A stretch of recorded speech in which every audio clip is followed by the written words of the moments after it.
Alors, autre commentaire qu'on me fait, pourquoi dites-vous tout le temps, madame Salman, que, on reproduit, éternellement les choses, même celles qu'on n'a pas aimées?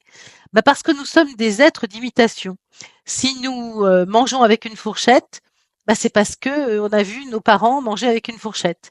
Si on marche, non pas à 4 pattes, mais sur 2 pattes, c'est qu'on a vu que c'était possible et que nos parents, utilisent, la marche avec 2 pattes plutôt que 4 pattes.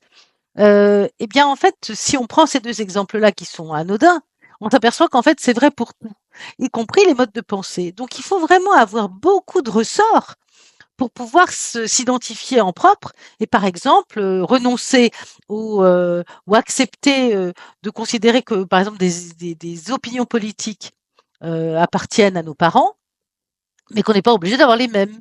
Donc c'est la pensée propre qui doit s'exprimer.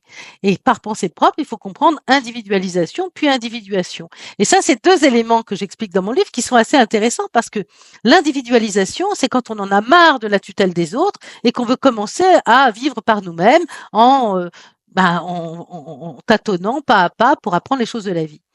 Et ça nous forge une expérience qui, au bout du compte, nous permet de nous individuer, c'est-à-dire de devenir des individus à part entière avec une responsabilité de nous-mêmes, une pensée propre et puis quelque chose qui nous appartient vraiment. Nous sommes à nous et non pas à quelqu'un d'autre dont on aurait encore besoin de la validation. Donc c'est ça qui est important.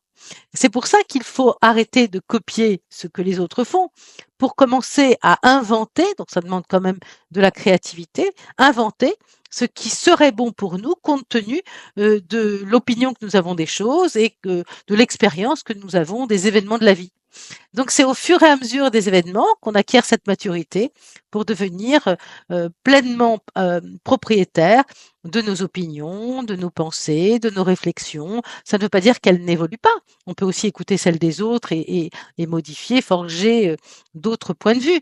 Ce que je veux dire par là, c'est que nous n'avons plus à rendre des comptes sur nos opinions et ce que nous avons besoin de vivre à nos tutelles de départ, c'est-à-dire nos parents. Ils sont maintenant loin. C'est d'ailleurs pour ça que j'ai, dans une de mes solutions, une chose que je trouve très intéressante, c'est d'apprendre à un moment quand on devient adulte, d'apprendre à nos parents de ne plus être nos parents, mais d'être nos proches. Ils sont nos proches, mais ils ont plus à nous éduquer. Pourquoi?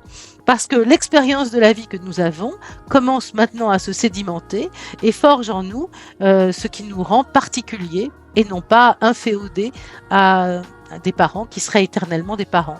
Nous ne sommes pas là pour être des enfants permanents.